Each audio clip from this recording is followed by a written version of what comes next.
اب اگر بات علی گڑھ تحریک کے پہلوؤں کو کی جائے تو اس کے 4 بنیادی ستون ہیں. میں اپنے جو طلباء ہیں علی گڑھ کے، جو فریشرز ہیں، ان کو بتانا چاہوں گا کہ اگر انہیں علی گڑھ تحریک کو سمجھنا ہو تو 4 اس کے بنیادی اہم ستون ہیں، جس میں پہلا جو ستون ہے وہ ہے ٹرانسلیشن سوسائٹی، یا ہم کہیں کہ سائنٹیفک سوسائٹی. دراصل 1863 اور 64 کے آس پاس سر سید نے ایک ٹرانسلیشن سوسائٹی اسٹیبلش کی تھی غازی پور میں، اور اس کے پھر کچھ مہینوں کے بعد وہ علی گڑھ میں شفٹ کر دی گئی تھی. اس سوسائٹی کا بنیادی مقصد یہ تھا کہ جو انگریزی میں جو الگ الگ علوم کے ٹیکسٹ ہیں ان کو اردو زبان میں منتقل کیا جائے، تاکہ جو ہندوستانی ہے، ظاہر ہے کہ ہندوستانی جو تھے وہ اس وقت میں جس طرح کی ہٹریٹ تھی تو انگریزی اور انگریزیت سے ایسوسیٹڈ ہر چیز کو ناپسند کرتے تھے. تو ظاہر ہے کہ انگریزی زبان کو پڑھنا اور اس کو سمجھنا بھی وہ ناپسند کرتے تھے. تو سر سید کا یہ تھا کہ اگر جدید علوم کے ساتھ نہیں چلا گیا، جدید علوم سے اپنے آپ کو آراستہ نہیں کیا گیا، اور جدید علوم ظاہر ہے کہ انگریزوں کے پاس تھا، برٹشرز کے پاس تھا، تو ظاہر ہے کہ وہاں پر پیچھے رہ جانے کا خطرہ تھا. تو سائنٹیفک سوسائٹی کے ذریعے سے بہت سے ایسے اہم ٹیکسٹ کا ترجمہ کیا گیا. فار ایگزامپل ڈاروین کی کتابوں کا ترجمہ ہوا، ایڈم اسمتھ کی کتابوں کا ترجمہ ہوا، اور اس کے علاوہ ولیم جیمز، ہنری جیمز.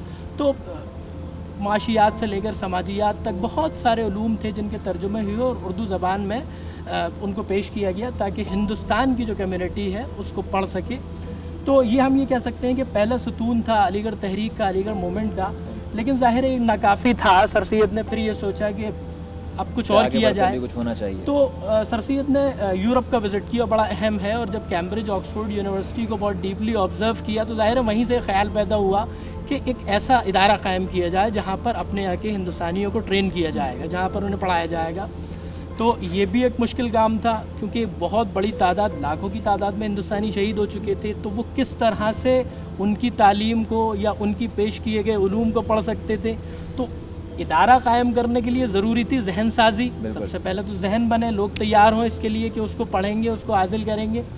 تو اس کے بعد سر سید نے ارادہ کیا کہ سب سے پہلے تو ذہن سازی کی جائے. تو ذہن سازی کے لیے سر سید نے پلان کیا کہ تہذیب الاخلاق ایک جرنل کی، ایک رسالے کی شروعات کی جائے، جس رسالے میں مائنڈ میکنگ کی جائے، ذہن سازی کی جائے کہ ہم بھی ایک سوشل ریفارم کی حیثیت سے. تو جب وہاں سے واپس آئے سر سید 1870 میں، تو سر سید نے تہذیب الاخلاق کی شروعات کی. اور ظاہر ہے ایز ایکسپیکٹڈ جو مخالفتیں ہونی تھیں، جو اس پہ ایک طوفان آنا تھا، وہ آیا. لیکن 5-6 سال کی محنتوں کے بعد، کوششوں کے بعد جب دیکھا کہ ہاں کچھ ذہن سازی ہو چکی ہے، تو 1875 میں ایک مدرسہ اور 1877 میں سر سید نے ایک کالج کی بنیاد ڈالی جسے ہم محمدن اینگلو اورینٹل کالج کے نام سے جانتے ہیں. تو محمدن اورینٹل کالج سر سید نے بنایا. ظاہر ہے اس کا مقصد وہی تھا کہ کس طرح سے طلباء کو ٹرین کیا جائے. لیکن اس کے بعد پھر یہ خیال ہوا کہ ایک کالج کافی نہیں ہے، اتنا بڑا ہندوستان، اتنا بڑا، تو کس طرح سے ان کو اپلفٹ کیا جا سکتا ہے ایک کالج کے ذریعے سے. تو یہ تیسرا ستون ایم اے کالج کا ہے. اب اس کے بعد جب ہم چوتھے ستون کی طرف آتے ہیں تو وہ محمدن ایجوکیشنل کانفرنس ہے کہ سر سید نے یہ سوچا کہ اب ایک کالج بنانے کے بعد یہ کیا جا سکتا ہے کہ ایک ایسی ایسوسیشن بنا دی جائے، ایک آرگنائزیشن بنا دی جائے جو وقتاً فوقتاً ضرورت کے لحاظ سے، حالات کے لحاظ سے یہ دیکھتی رہے کہ کس طرح سے قوم کو، کمیونٹی کو ایجوکیٹ کیا جا سکتا ہے، کس طرح سے ان کو پڑھایا جا سکتا ہے، کن علاقوں میں پڑھائی کی ضرورت ہے، کن علاقوں میں جو ہے تعلیم کی ضرورت ہے، وسائل کیسے حاصل کیے جا سکتے ہیں. تو اس کے لیے باقاعدہ ایک بڑی جماعت تیار ہوئی. تو یاسر بھائی ہم کہہ سکتے ہیں کہ علی گڑھ تحریک ان چار ستونوں کے اوپر کھڑی ہوئی ہے، جس میں پہلا سائنٹیفک سوسائٹی ہے، دوسرا تہذیب الاخلاق ہے، آپ ساتھ میں علی گڑھ انسٹیٹیوٹ گیزٹ کو شامل کر سکتے ہیں، اور پھر اس کے بعد مدرسۃ العلوم یا محمدن اینگلو اورینٹل کالج جو کہ ایک کالج کی شکل میں، اور اس کے بعد محمدن ایجوکیشنل کانفرنس. یہ 4 بنیادی ستون ہے. ظاہر ہے کہ اس پہ ایک لمبی محنت ہوئی، ایک لمبے اسٹرگل کے بعد کالج یونیورسٹی بنا، اور پھر اس نے ابھی 2020 میں 100 سال مکمل کیے.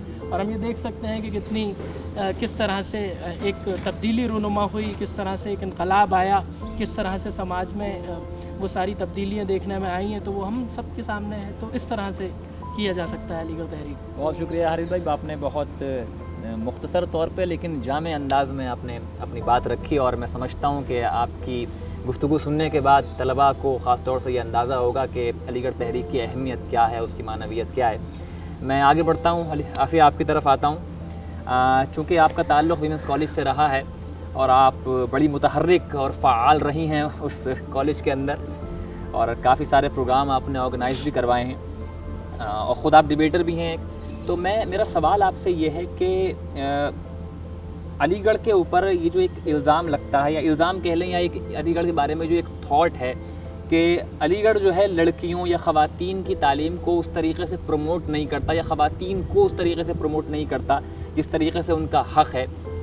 تو حالانکہ تاریخ ہمیں یہ بتاتی ہے کہ اس ادارے کی پہلی چانسلر ہی ایک خاتون تھیں, بیگم سلطان جہاں, اور اس کے بعد پھر سر سید کے جو چہیتے شاگرد تھے شیخ عبداللہ پاپا میاں اور ان کی پوری فیملی, انہوں نے تو پوری ایک لیگیسی چھوڑی ہے, اور خواتین کی تعلیم کے لیے بہت جد و جہد اور محنت کی گئی ہے, اور اس کا ثمرہ ہم دیکھ رہے ہیں ویمنس کالج کی شکل میں ہمارے سامنے. تو آپ بطور ڈبیٹر کیا کہنا چاہیں گی اس بارے میں؟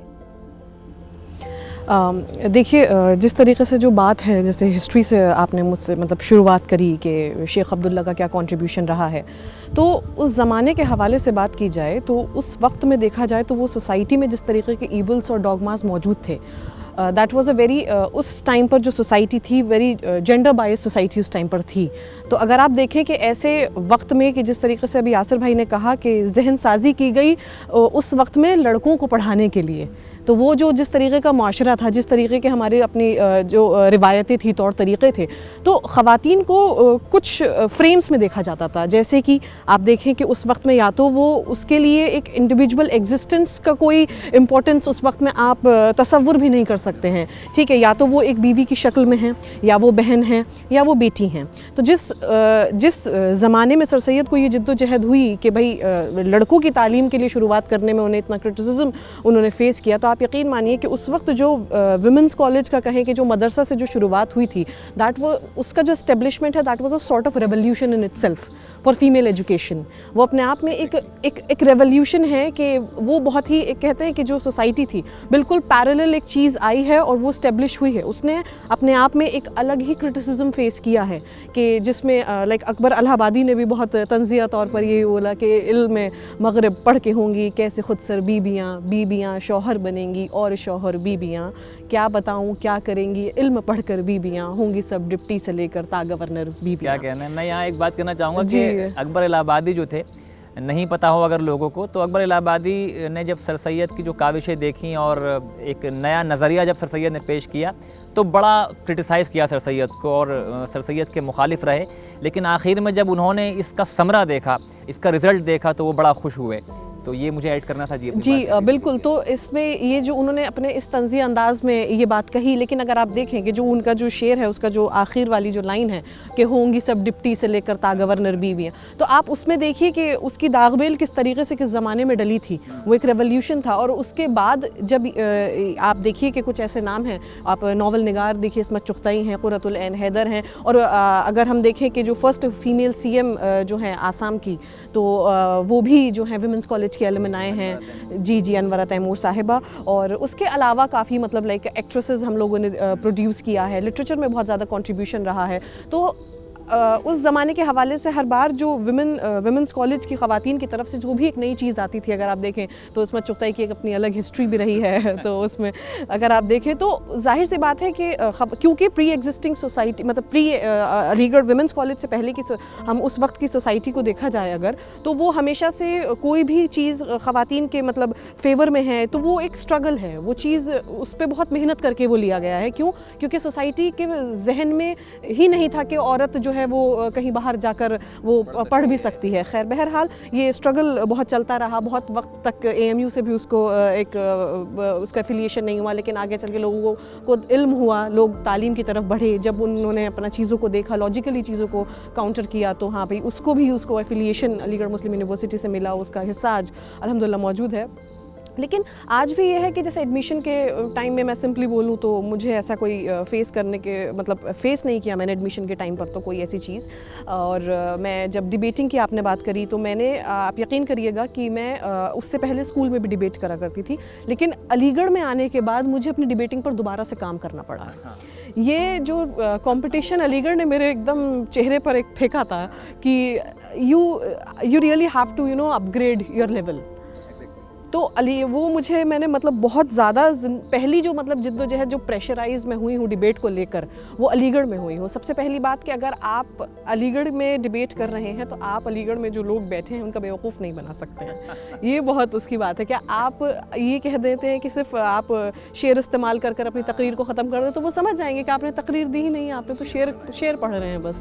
تو وہ بیلنس جو ہے کہ آپ کو شعر بھی پڑھنا ہے اور آپ کا کنٹینٹ بھی ہونا چاہیے, تو یہ بیلنس کرنا. دوسری چیز یہ ہے کہ میں نے جیسے کہ اردو میں یہاں پر ڈیبیٹنگ کی ہے, اردو میں نے یہاں پر شروعات کی تھی, تو اردو میں تو یہاں پر اور بھی پریشرائز آپ ہوتے ہیں کہ اگر آپ نارملی بھی کسی ایک ہال ڈیبیٹ میں جائیں گے تو اس میں زیادہ تر لوگ ایسے ہوں گے جن کو بالکل سمجھ میں آ رہا ہے, بالکل اردو جاننے والے لوگوں کی تعداد یہاں پر زیادہ ہے.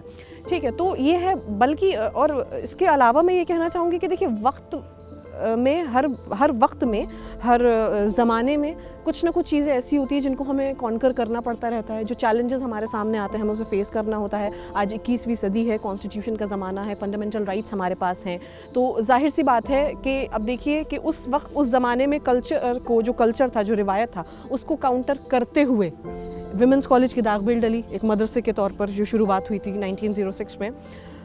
آج بھی مطلب انہی روایتوں کو کاؤنٹر کر کر, انہی تمام چیزوں کو کاؤنٹر کر کر ہی آج آگے بڑھا جائے. یہ احساس ہونا آج کی خواتین میں, ویمنس کالج کی خاص طور پر یہ بہت ضروری ہے. صرف خواتین میں نہیں, مطلب معاشرے میں یہ احساس ہونا آج کے وقت میں بہت ضروری ہے. جو تبدیلیاں ہمیں چاہیے ہیں وہ یہ کہ جو لڑکیاں ہیں, جو ہم لوگ کی طرح جو سب اسٹوڈنٹس ہیں, فیمیل اسٹوڈنٹس ہیں, اپنا انڈیویجول ایگزسٹنس کی امپورٹنس ہونا بہت ضروری ہے.